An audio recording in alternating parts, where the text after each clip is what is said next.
Mga katits, ayan,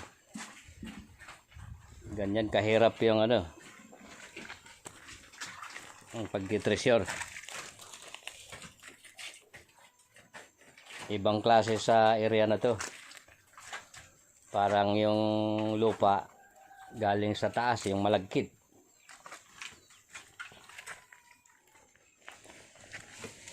Talagang dumidikit sa pala, mahirap siyang trabahuin.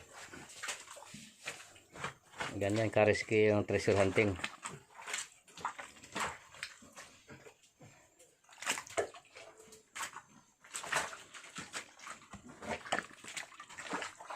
Pinaghihirapan talaga ng hapon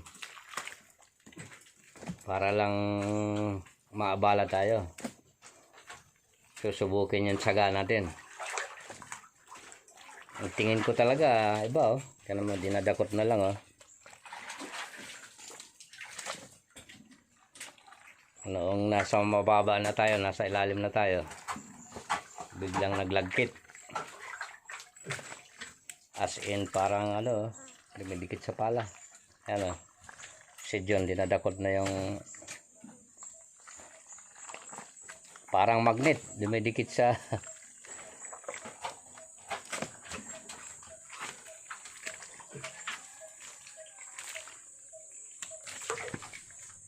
so yan, naglagay na tayo ng dalawang matitigas na yung puno ng kasi baka gumalaw papunta rito yung bato. Ayan, hindi nagagalaw yan, naglalaban na sila nitong isa.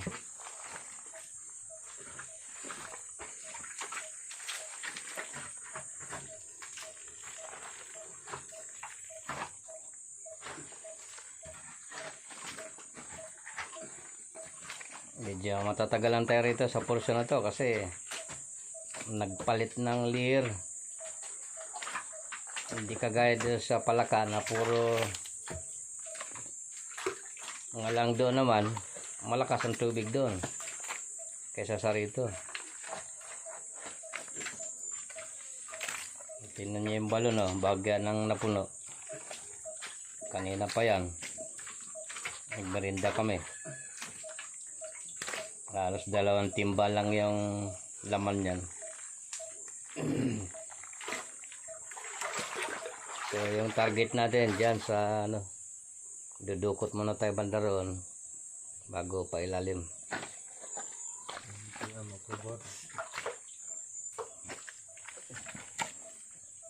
Pati yung buta pagka lumikit hindi niya maingat yung paa niya.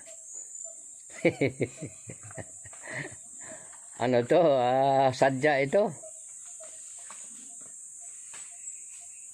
Planted doon ng hapon na ganyan As in pag gumamawak ka sa mga gamit, madulas. Yung pala, yung dumidikit sa pala, yung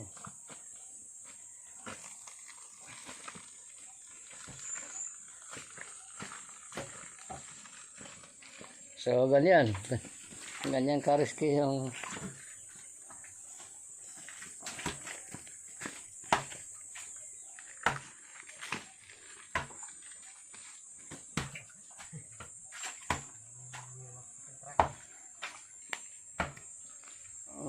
nababalahaw yung karatilya.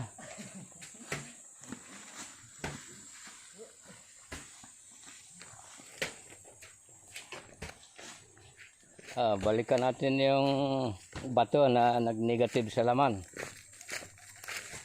Yan, nagduda lang talaga tayo. Ayan.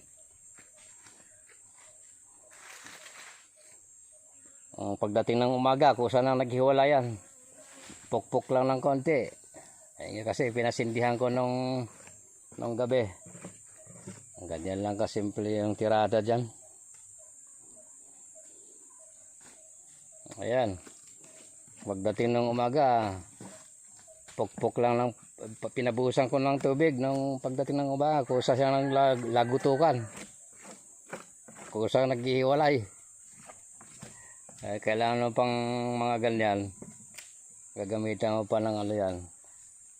Kung may laman namang ano yan, hindi man basta-basta matutunan. Ay, kung may ginto man yan, hindi rin maghihiwala yun.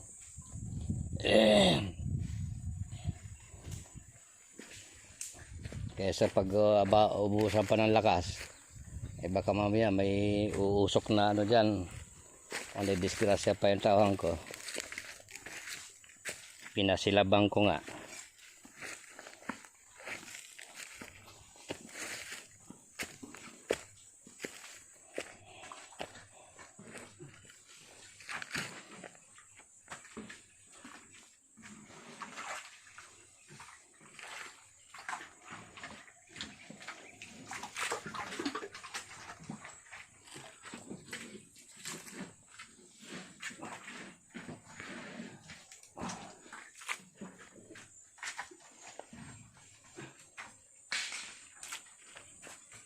Naghukay kami dati dyan sa kabila na yan. Tatalon tayo sa kabila. Opa! Yan. Kaya sinasabi ko sa inyo na kapag ka nasa center shop tayo nung loading ng mga hapon, ayan to. Bali ang hukay namin dito. Ayan. Isa. Nagpahukay pa ako dyan sa gilid na yan. Mayroon pa tayong isang hukay dyan. Napakarami ko ng hukay dito. So dito, napakaraming marka dito ang nakuha. Mga palatandaan sa underground. Kaya pagka nasa ano tayo, sa shop nung loading ng mga hapon, tandaan nyo. Mabubuang ka sa mga sa mga marker na yan sa underground. Ganyan sila.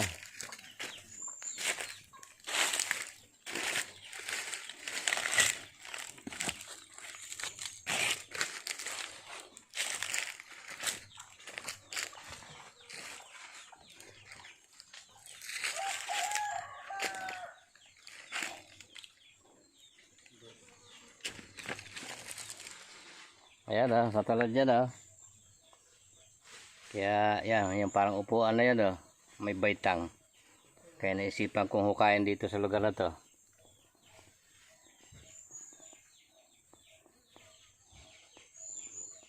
Pero wala akong maramdaman dito sa lugar na to Yan lang parang baitang. Yan. Parang hagdan papunta rito. Kasi yan naman may nosing. Ayan. Nakababa naman dyan. So malalim din kami dyan. Natambakan na lang. Tapos yung bato paikot yan. Paikot yung bato dyan. Akala mo balon.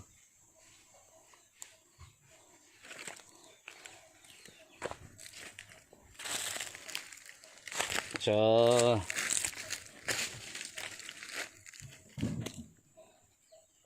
risky masyado yung ano.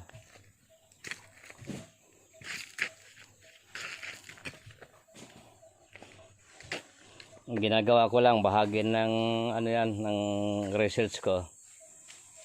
Gusto ko meron akong mapatunayan kung ano ba talaga yan.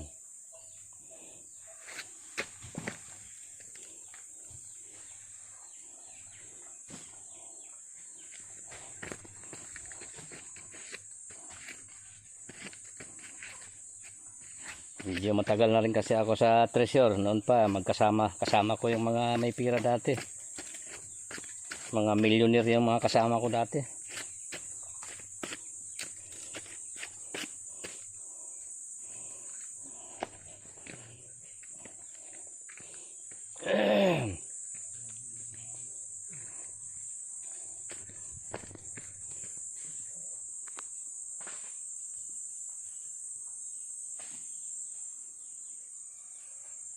So yan yung balite.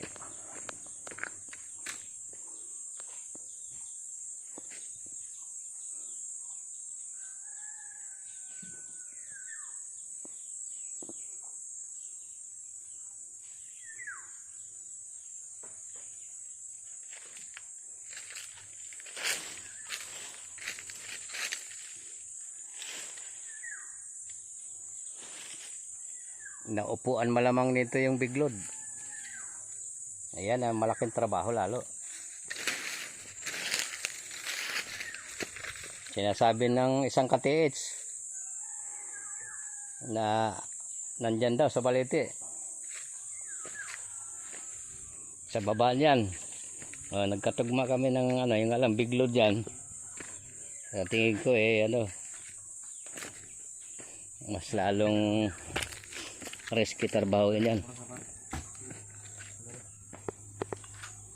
Isipin mo yung inuping cut natin, malalim din. Opa.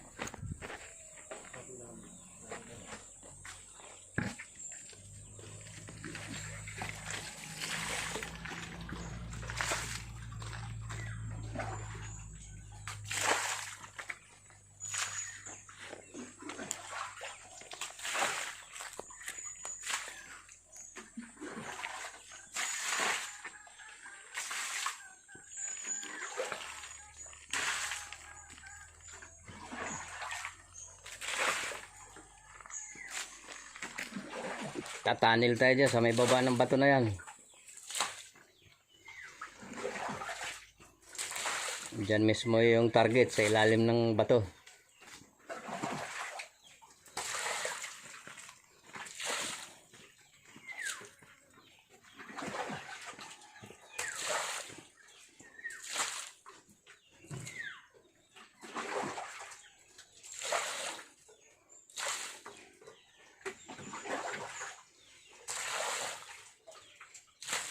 Kasi yung mga marker dyan na yung parang dyan nakuha din sa ilalim ng, halos sa ilalim ng bato na yan, yung parang salakot.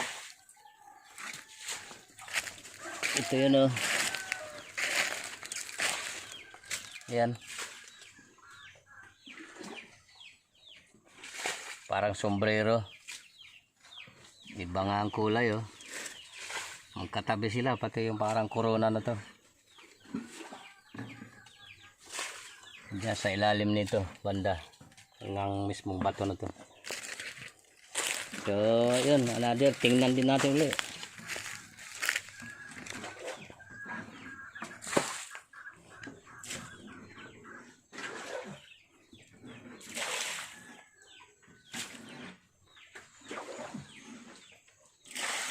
Parang gumawa kami dito ng minahan, para na kaming nasa Benguet.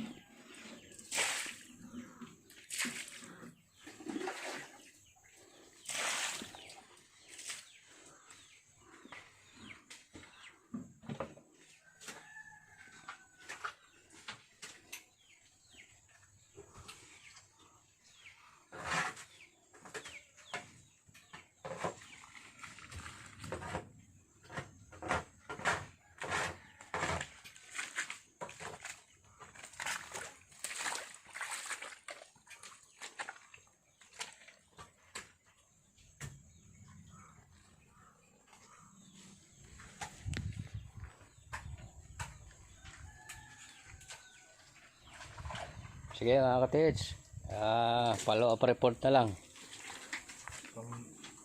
follow up content na lang sa sunod. Maraming salamat sa inyo.